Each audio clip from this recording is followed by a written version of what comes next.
Welcome to the K-Arts Meets Ars Electronica online guest lecture series around the topic of human touch. My name is Laura Welzenbach. I'm the head of Ars Electronica Export and I'm your moderator and your host today. I hope you're comfortable because the next hour will be super interesting and will give you an insight in a very different practices and give you new input in the field of human touch or touch in the digital age.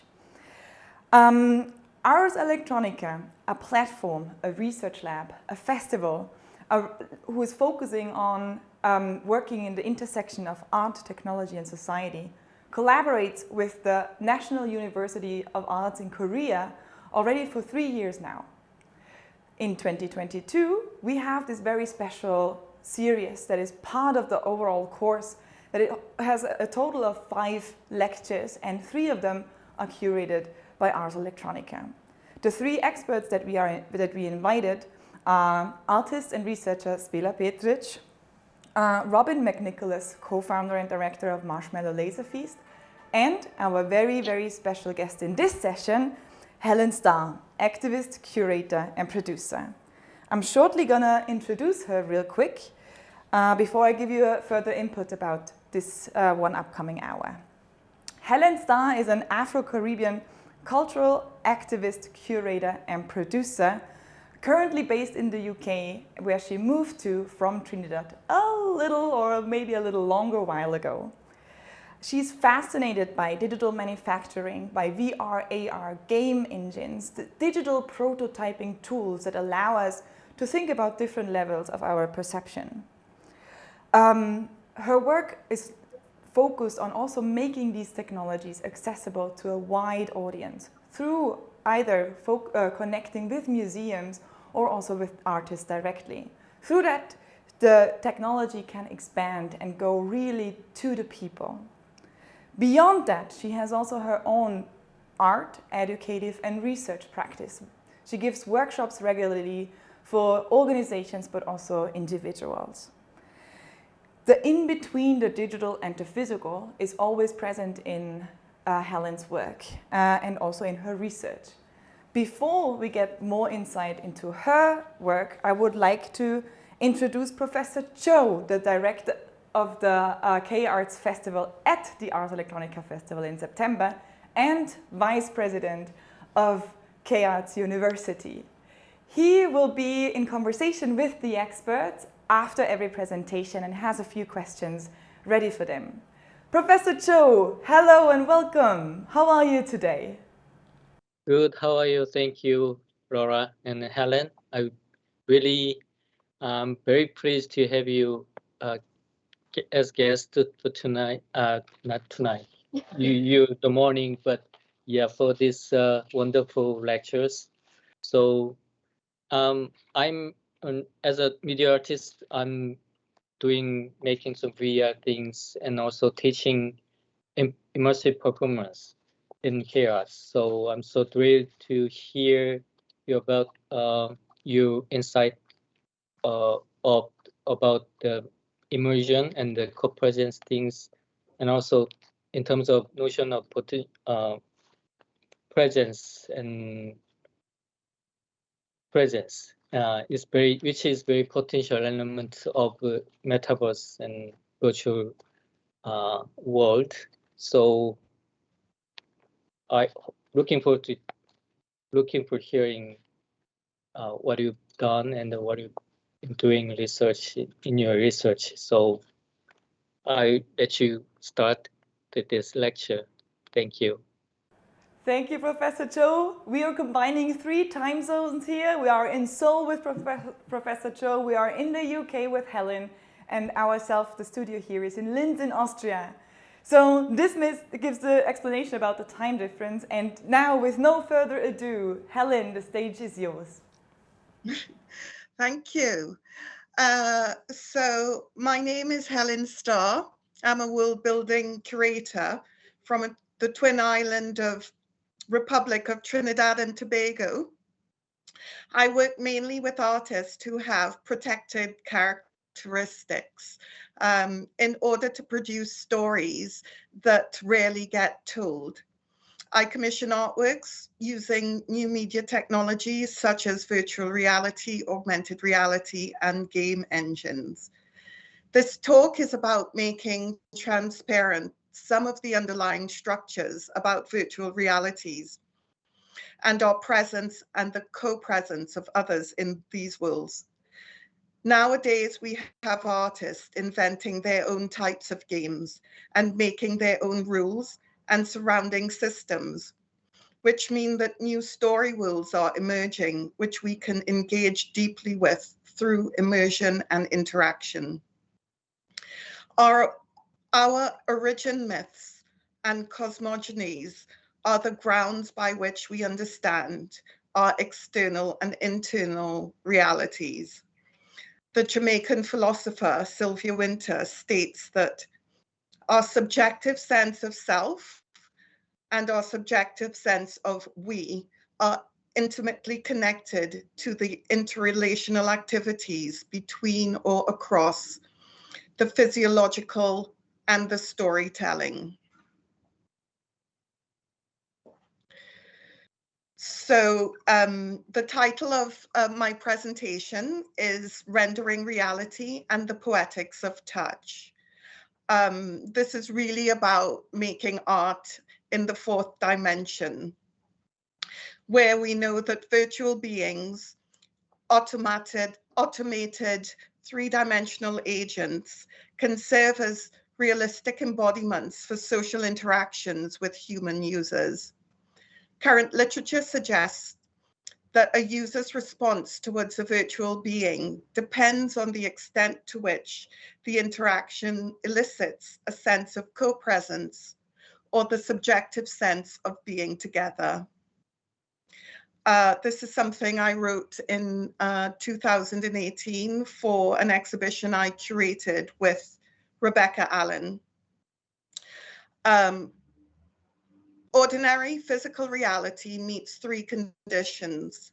It is immersive, it is interactive, and it is driven by real-world physics. Film and music are immersive, driven by real and/or digital physics, but not interactive, meeting two of these conditions. Gaming is interactive, driven by digital physics, but not so immersive. It too meets two conditions. Full-scale reality, virtual reality of all communication technologies meets three conditions. It is immersive, interactive, and a computer-generated environment. Virtual reality takes the immersive and interactive quality of everyday reality and brings in the computer to generate the digital physics. Virtual reality is the ladder over the fourth wall. I've been having conversations for many years with my dear friend, the neurologist, Dr. Ash Ranpura, where we discuss what happens in the brain when we are in virtual reality. In 2021, Ash said to me that virtual worlds require three key factors. So one is they require some sort of presence, like a virtual presence. Secondly, they require some sort of agency. And third, they require a very particular kind of space, which is near and far space rather than horizontal space. So we're going to be going through these 3 points quickly, during our talk. Next. So this talk is going to be featuring world building by three extraordinary artists, Rebecca Allen, Seema Matu, and Kinari Saraiya. We will examine how these three artists from India, the US, and the UK use computer-generated playable landscapes to explore themes of gender, feminism, and post-humanism. A really fascinating thing that I've learned is that the brain repurposed our sense of physical distance to understand social closeness and behaviors. So what is presence? Presence is embodiment, presence is qualia, presence is what it is like to have mental states. When people are given information about an environment, they may have a sense of being present in that environment to a lesser or greater degree. In particular, when people receive sensory data from one environment and different, perhaps contradictory data from a competing environment, they may be more or less we call embodiment or qualia. What it is like to have mental states such as feelings. How do our bodies feel when we interact with these works? The philosopher Willard Quine used the term qualia to denote the complex character of sensation. Feelings are reactions to emotional stimulus. These form when your brain assigns a meaning to the emotional experience that you are having. Because they are based on an emotional experience, feelings can be entirely subjective and vary from person to person. Qualia refers to the subjective quality of things, and we use qualia to label subjective experience of any type. We don't know as animals such as ants and termites experience qualia, but we know that we do. And we know that qualia is thought to be an emergent property of a complex systems of movement.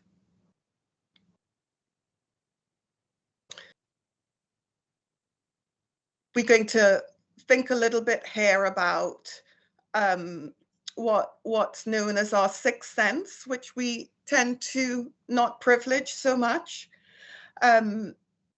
So I say in the slide that this talk about world building in the fourth dimension focuses on our sixth sense.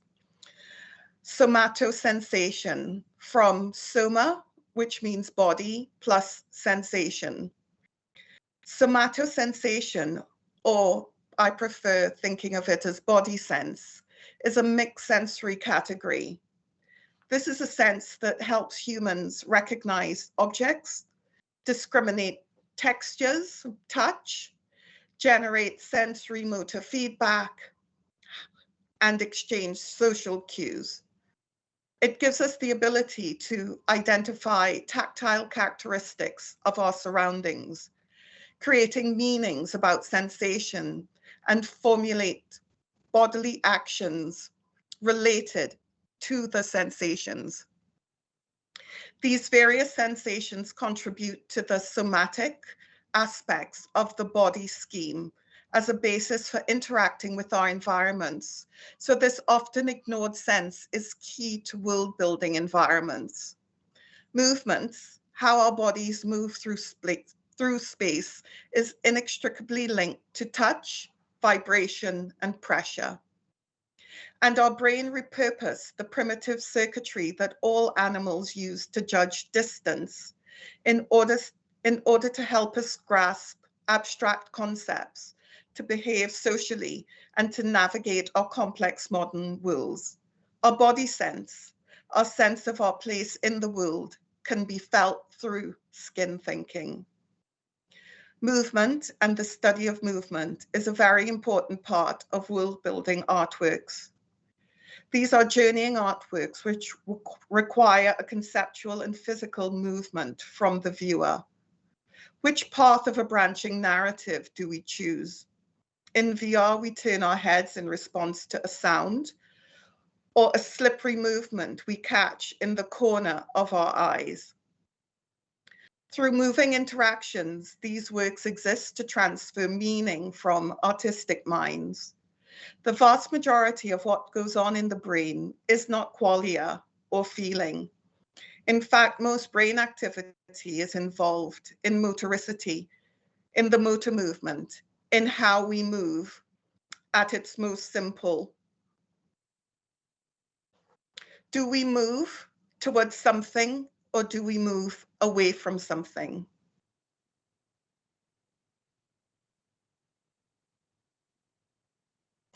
In Life Without Matter by Rebecca Allen, which I co-commissioned in 2018.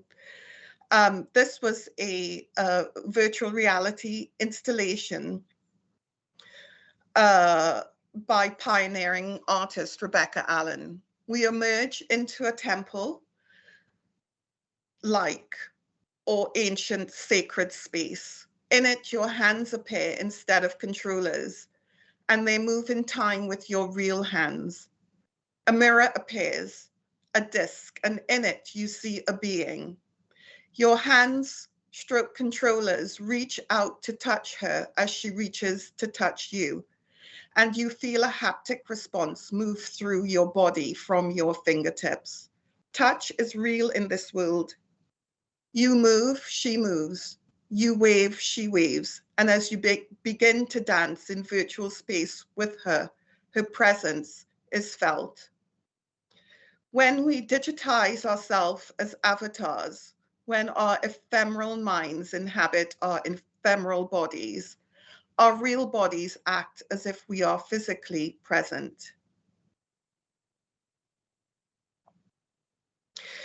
When we are scared in an artificial world, adrenaline, fear rises in our real bodies. When we feel adoration in an artificial world, our body produces oxytocin, love. This veil, the skin between what is real and what is virtual, is thus compromised, and we in a transitory state of flux exist simultaneously in a dreamt-up world and in the natural world. The brain is actively figuring out where the body is at any moment in time. And the interesting thing is that the physical reality of inhabiting your body is in a way also quite virtual. So when we pick up a pen or a mouse or any tool, it becomes incorporated into our body schema. And because of that, we are able to use tools, because tools then become extensions of our own bodies. There are very few animals on Earth that can do this, and humans do this incredibly easily and body schema. We can extend our real selves virtually into other worlds. So when we think about the virtual world, this idea of presence and embodiment in that world is going to be something that humans are very good at. So we're very good at projecting ourselves into a space that allows us to do that. Spaces which allow us to have a sense of distance through the sense of objects existing in space, very much like the real world. And I think that is one of the obvious features of a well-crafted virtual world, that we have a virtual presence in it. So when you go into that world, it somehow immediately feels like you're moving with your own volition. You can follow your desire and you have the choice to move where it will. Presence refers to the sense of being in an environment and makes sense only when speaking about the degree of presence in one environment relative to another. This is because a conscious individual receiving sensory stimuli from only one environment is by definition present there. When competing stimuli are simultaneously received from multiple environments, the dominant presence environment becomes the one which gives rise to more emotions and feelings, such as horror, desire, aesthetic appreciation, joy, curiosity, and criticality.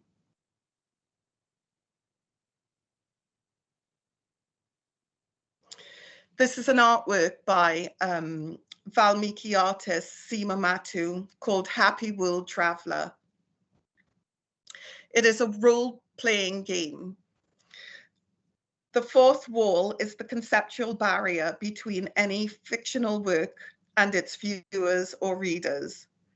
Breaches into the wall can be found as early as Miguel de Cervantes's Don Quixote, and breaking the fourth wall was popularized in the early 20th century by authors such as Virginia Woolf and C.S. Lewis.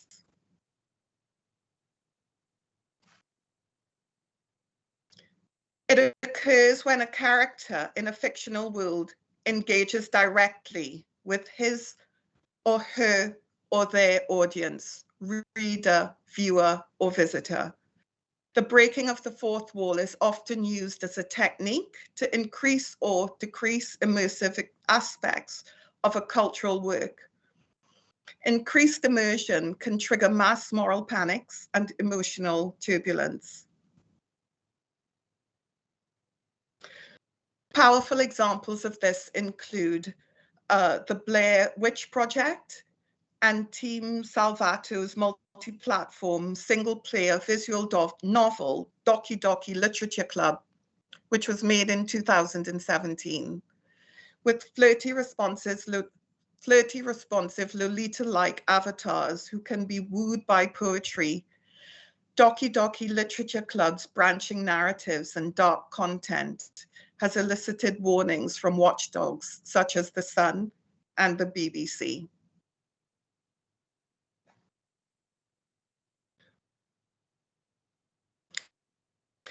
When you are embodying worlds with other beings, sentient or not, understanding distance becomes imperative. A key attribute in world building as compared to simply virtual worlds is the emotional understanding of being with beings communicating in space-time. In particular, the near and far in space, rather than horizontal space.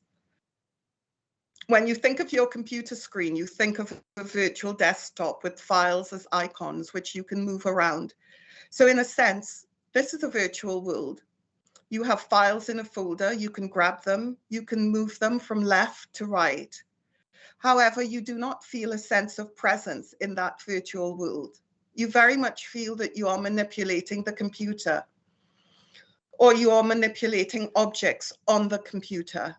Perhaps you can imagine the tapping movement of your fingertips as part of horizontal space, but not your body. Dr. Ash Ranpura said to me, and the reason for this is that I think this near far space is what allows you to be able to penetrate into a virtual space. It is what makes us feel that we are in a virtual environment as opposed to manipulating a digital environment. We can see a very effective use of this with Sima Matu. This clip is showing a conversation between two characters. When a character speaks, they appear. When the other responds, they appear, and the first character disappears. So you get this sense of movement, which really brings you into the story narrative. I write here, we consider the different methods used to elicit a sense of being together, considering concepts of close proximity and close relationships in world-building narratives, support us to understand decolonial abstracts such as embodied thinking. Valmiki artist Sima Matu's visual novel, Happy World Traveller, is part of a much larger body of work, which deconstructs the hierarchical systems of caste and constructs fluid gender logics. Sima manipulates space, characters fade in and out of conversation with each other, playing with distance and in turn our own body sense of co-presence. Here we see two avatars in synchronous interpersonal communication, drawing us into the rhythm of their appearance and disappearance. This moving of speakers in and out of view becomes a form of mediated communication and encourages a viewer's individual sense of being there in a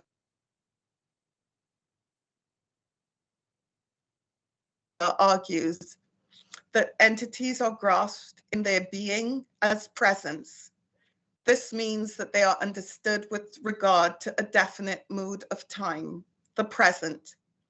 And time, as we know, is marked by the rhythm of movement. Heidegger insists that Western philosophy has consistently privileged the witches or the witch appears and has forgotten to pay attention to the condition or framework for that appearance or disappearance. This framework, of course, being the rhythm of the world. The brain repurposed our sense of physical distance to understand social closeness. Considering the concepts close proximity and close relationships in world-building narratives supports us to understand social contracts through an embodied way of thinking, as compared to the more Western logocentric approach of contracts, social or otherwise. We feel when the law has not been fair, even when we are unable to argue against the logic of it.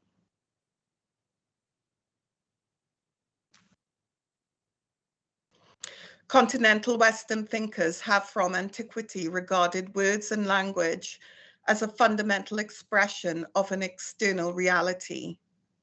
The entire history of Western philosophy with its language and traditions has emphasized access to linguistic meaning. When you examine the nature of reality from within this continental philosophy, you are met by the logic, the logocentrism of Western thinking. Logocentrism was important to thinkers such as Aristotle and Heidegger, who put a lot into understanding the relationship between text and meaning, where emotional intent was removed. Humberto Maratuna, who was a Chilean philosopher and biologist, considered by many to be a key member of a group of second-order cybernetic theoreticians, Maturana has developed an elegant description of language around the concept of conversation that is an ongoing coordination of actions in language amongst a group of structurally coupled observers. For the individual, such a conversation is actually a meshing or braiding of language and mood or emotion. The linkage between these distinct domains occurs because they are both embodied in the body of the observer. He writes, although often ignored in discussions of language and meaning, in real conversations, our mood or emotioning is an ever-present background to our use of language. It conditions our stance or attitude. Are we happy or sad? Caring or self-concerned? Deferential or confident? Angry or upset? And thereby the course of our conversation. In turn, what we say and what is said may trigger in us changes of mood. This philosophical stance does not exist in many cultures. And in fact, the Ghanaian musicologist Joseph Ketia has emphasized that African music is often inseparable in its connection to dance and speech. The framework of its external reality led to a dominant visual culture, which has continued to erase patterns of rhythm found in more embodied forms of history telling, such as folk tales, performance rituals, and dance. Here in the work of Rebecca Allen, Sima Matu, and Kinari Saraiya, world building becomes a tool for a non-hegemonic practice, leading us to other post-human, post-rational, post-science possibilities of how to understand the external reality of the world. We're going to look at a multiplayer of VR artwork called It Was a Roadside Picnic, Beyond Black Orientalism, which takes its world-building perspective from the Catalan Atlas of 1375. This medieval world map records the multiverse of cosmologies which existed before the philosophy of humanism held sway. This entrancing docu-fictional piece is filled with 3D scans of tombs, wells, and sacred ponds, which held the mythos of these ancient times, reimagined by artists from countries as diverse as India, South Korea, Wales, and Somalia. I write on the slide from a publication, as yet unmapped, an uncharted canon emerges between meaning and motoricity in It Was a Roadside Picnic. Time is subjective and untethered. There's an innate reciprocity between the notions of image and time. Visual images lose their ambiguity when they move happening in time. Thus, the philosophy of images and the philosophy of time are interdependent. Time cannot be conceptualized except as metaphors, so ultimately by images of movement in space. The experience of the passage of time, of the reality of time, is embodied through engagement with this artwork. Made visible in the bodily gestures, meaning both emotional and cognitive, becomes grounded in the motor dimension.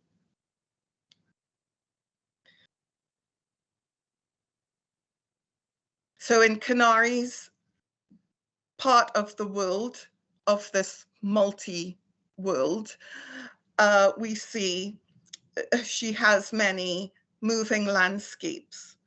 Etched into her moving pillars is the same quote from Abdelhafid Khatib in 15 scripts. He was an Algerian psychogeographer who was imprisoned for being Arab in Paris in 1950s. You need agency in a virtual world. We have concepts in our minds and understand that changes in the external environments respond to that concept. This makes you feel like your thoughts have some physical reality, and thereby you have agency. There is a way in which you can affect the environment around you. And that happens because the brain, when we make a movement, we make a motor prediction. When we pick up a glass, we lift a cold, smooth object with pressure from our fingertips. Our brain will be calculating the effect of our actions, and so we expect when we contract our muscles to lift that glass, that the glass will go up. If the world corresponds to our expectations of what will happen, then we have a feeling of agency. We have a feeling that our brain signaled the motor command. The motor command moved our limb, and our limb actually had an effect in the actual world. We understand this well from stories of amputees who still feel the presence of their amputated limb through the discomfort of a virtual clenched fist or an itchy patch of virtual skin.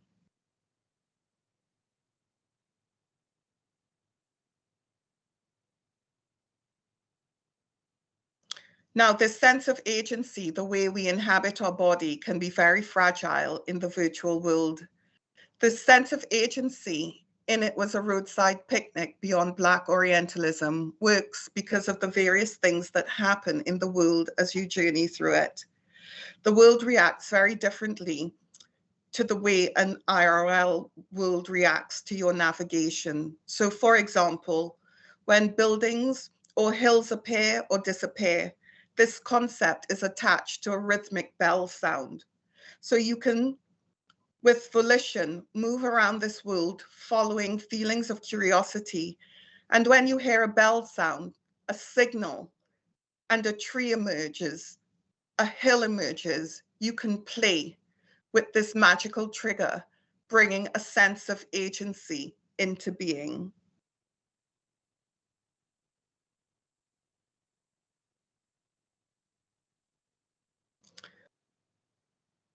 Kanari Saraiya performs her namesake in virtual reality, a mythological feathered transhuman being, a warrioress defender of mankind. Awe is the subjective feeling and is felt like the cold touch of ice as goosebumps on our skin. Awe-fueled experiences, which we have all felt, boost your mood, decrease materialism, increase humility and life satisfaction, and in developing critical thinking skills, or offers a greater sense of time, and it improves health, such as lessening the markers of chronic inflammation.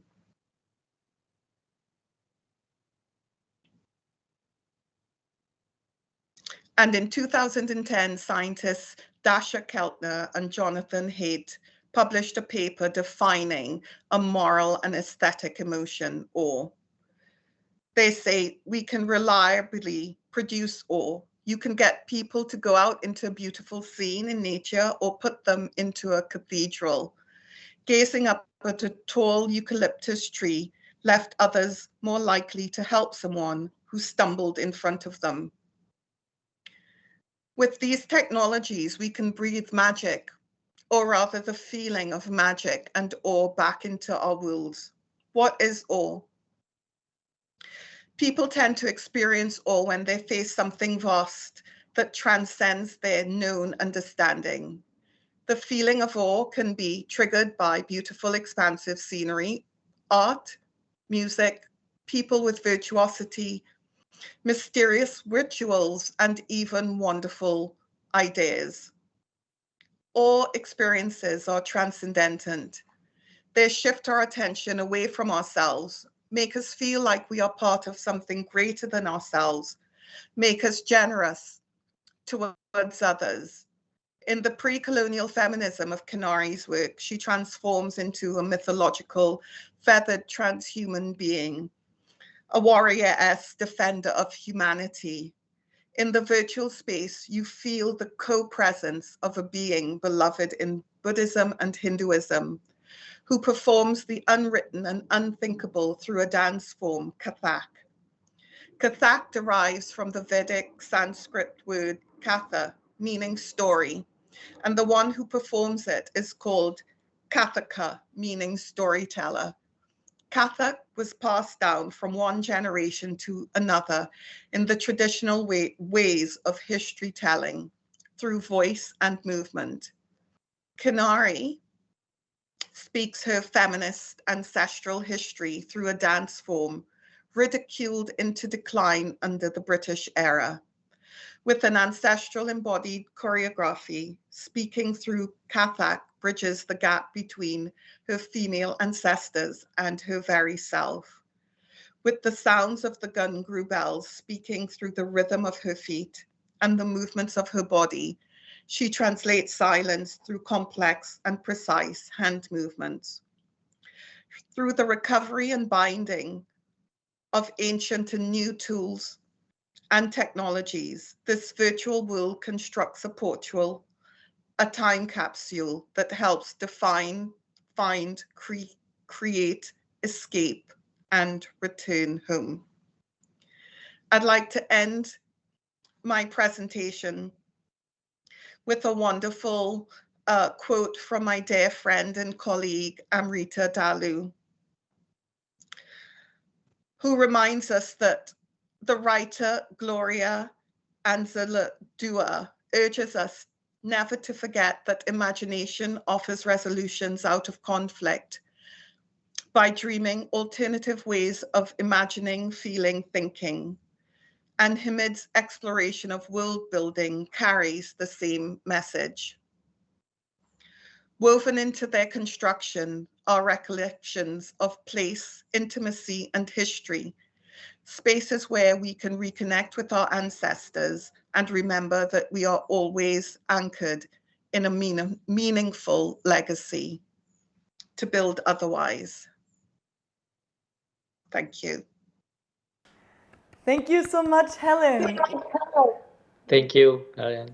What an amazing presentation. Thanks for giving us the insights in these different ideas about co-presence, and skin thinking is also something that I learned from you newly when we met also. I think this is a super interesting theory and also addresses the question directly that the K-Arts is raising this year with this semester course. I also find it super interesting as you talk about will building narratives as a tool. I think this is also super amazing to see this It goes through all the three works or the three artists that you introduced, and that are also practices from three different parts of the world. I think that was a very amazing input, and I'm sure the students will be very pleased to look into this further. Professor Joe, you have some questions if I'm right? Wow. Thank you. Thank you for your lecture, thoughtful lecture, and very inspiring. And I don't know. I quite fully understand what you approach in about the body and co-presence, and every elements are so potential for the virtual world, and making world building in virtual world is so important. But I have just started one question. When you bring some Buddhism and Hinduism to explain your subject matter, do you think is it because of it is alternative way of making word or making storytelling for the virtual reality, co-presence in virtual reality? I know, yeah, the feminism and post-colonial is basically from some, they deploy and adapt some Asian thinking and Orientalism from so subvert an idea of about identity and gender issues. So I'm asking.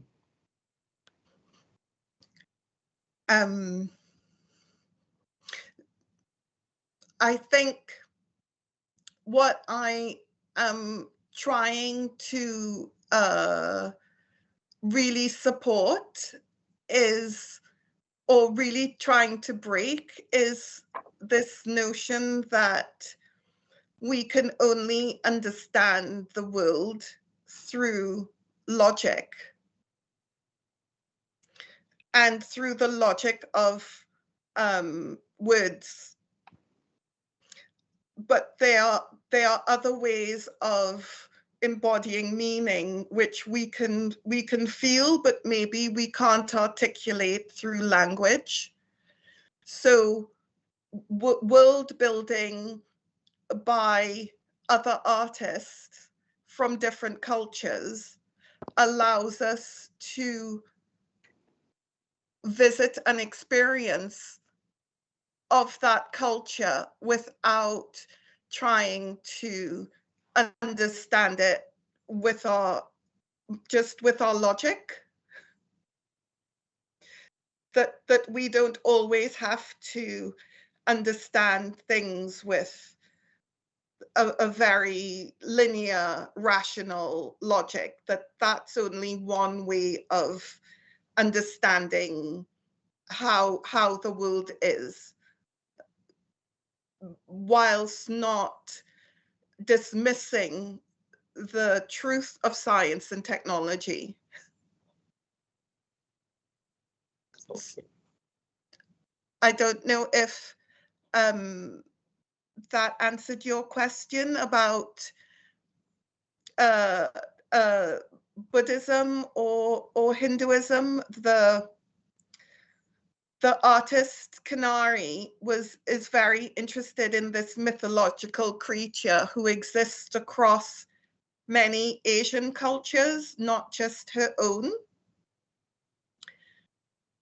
and exists in lots of old manuscripts, and was a defender of humanity, even though the creature is symbolically feminine. So she's going back to a way of thinking before the dominant ways of the world sort of came into being. Okay. Thank you for your answer. Next question will be, I move to another question that I have to ask about what do you think about the metaverse? Because so many these days, many people are enthusiastic about the metaverse things. So in terms of degree of presence and body ownership, so based on the metaverse platform, they symbolize the human body as a in very different way. So in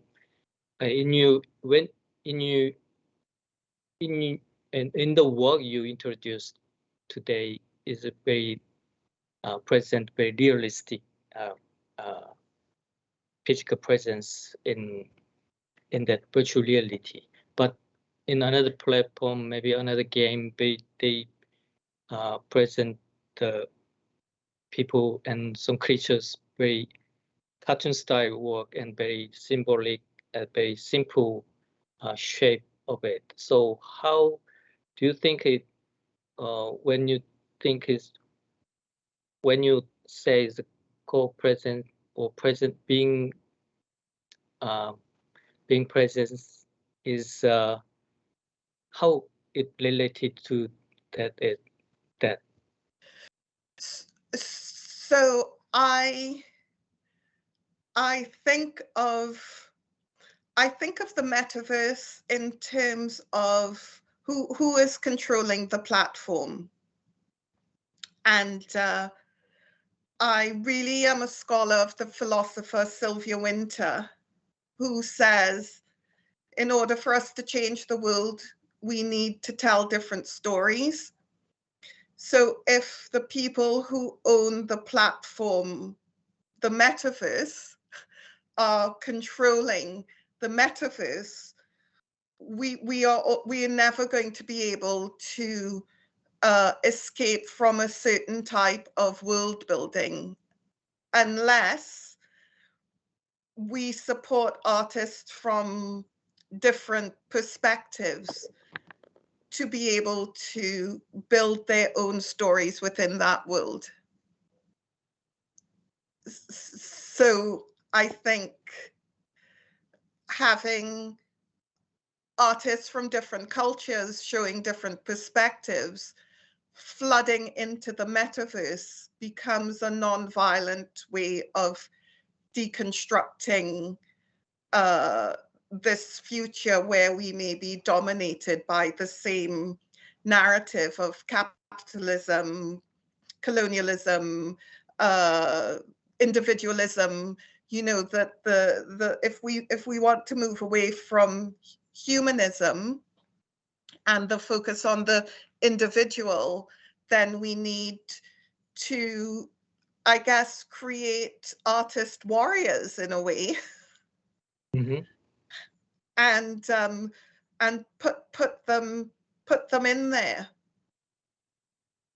So that's how I think the metaverse probably is going to come,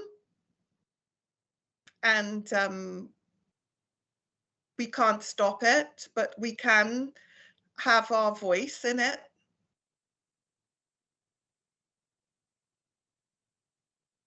Okay, thank you for your answer. Yes. Yeah, as mentioned in the lecture, brain activity is highly correlated with the physical activity. So our school, my class teaches immersive performance in the virtual world by crossing the fourth wall between the stage and the audience. So there should be a more research on how the virtual world connects to the body. So what do you think? I think that this is a very indigenous perspective, but I think of the real world as being virtual. So I think of ourselves as virtual beings inhabiting a particular reality, and through different means, such as in my culture, we have the carnival, which is a performance. You can shift into different realities and you can shift into different ways of being. And that the virtual reality technology is just another form of technology for doing that.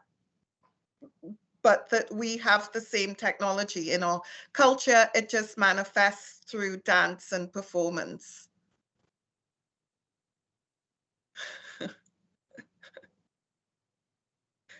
Okay.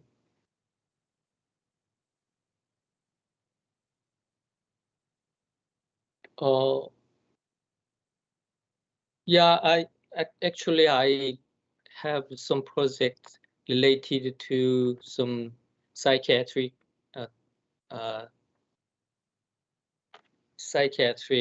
treatment for the people who suffer from some depression. So by using some VR technology. So I'm very interested in what you've been talking about, the somatic perspective in the virtual reality. So I'm very touched and I'm very learned a lot from the perspective. And so I'm like to study more your work and your something work and some notion about co-presence and degree of presence in the virtual reality thing. So thank you. I would love that, and I would say that the works that I'm commissioning are going to be used for research at Queen's Square Hospital in London. By Dr. Runpua, and I'd be delighted to share the research with you. So he has he helped us. Dr. Runpua came to me and asked, could I make a virtual world which had these attributes to it? Okay. Yeah. And that was a lot of how these worlds came about. So, for example, he wanted to know about trauma. So he wanted to know, is it better if you are in a state of fear to go into a virtual world and it's very like the music is very loud, and then as you go through the world it becomes quiet? Or do you want to put the patient in a world where straight away it's very quiet and you move through? So, for example, we designed the world with different entrances so he can try both with his patients. Oh. But he would be very interested in your work as well, because he's very interested in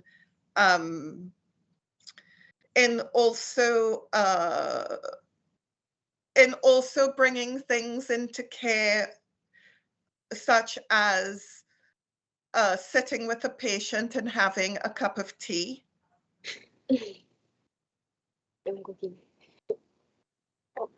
Make very clinical. Okay, great. Yeah, many VR therapy are used for the cognitive behavior treatment. So I think your research helps the kind of area for the people. Yeah. Thank you. Thank you. So I would love to find out what you're doing as well, Professor, because I will contact you. please, that would, I may have to come to South Korea. Please, maybe. I actually think that's a fantastic idea, right? This is the start of an exchange that will hopefully come to the physical or maybe not so physical because it was already virtual world, right? I like to see you dancing. Ah, yeah, that is that is our interface for this virtual world. I heard, right? Dancing and performing. Yeah, absolutely. Yeah. It's actually very important in my culture. We every year in our carnival, if you have a grief, that year you perform your grief as part of the carnival through a mythological creature, and through the performing of the grief, you let the grief go. Yeah, I understand. And so And many. just more about your research based on your ethnicity and your cultural background. Good Yes. to think. Yes, exactly. Awesome. All right, I think we're already at the end of our session. Thank you so much, Helen, for sharing your thoughts and ideas. I think so many interesting inputs that you shared here with us. I just want to name a few because I had to make some notes. You phrased it so well when you talked about thinking about like other ways how to perceive the world other than logic, like thinking about these other senses that we can really use to make sense of the world, getting connected to our feelings again, and thereby not dismiss the truth of science. You said that so nicely. Or also, in order to change the world, we need more diverse narratives. I mean, that's the meaningful agency that you put right in front of this presentation, actually. And yeah, thank you so much for sharing these thoughts. I also can see in Professor Cho's face that there are many doors that are open now, and I'm pretty sure that there will be more exchange coming with you. I'm happy to share my presentation. Perfect. Because I think as well it would be easier to read. Yeah. So I will do that later on today. Perfect. Thank you for sharing us your work. Yeah, thank you. Last but not least, before we end the recording, I also wanted to say thank you to the team that made this session possible. It's like Hannah and her team at QUAD in the background. It is also Almin and Ferenc in the tech on my background and the full Ars Electronica team. And Helen, Professor Cho, yes, there we go. Thank you, Hannah. Thank you so much for inviting me. Don't cry. Thank you so much. My honor as well. We'll miss soon. Don't cry. We are all connected. All right, I think that's a wrap. Thank you so much. We did it. Have a wonderful day. Bye. Bye. Doing this. Bye. Bye.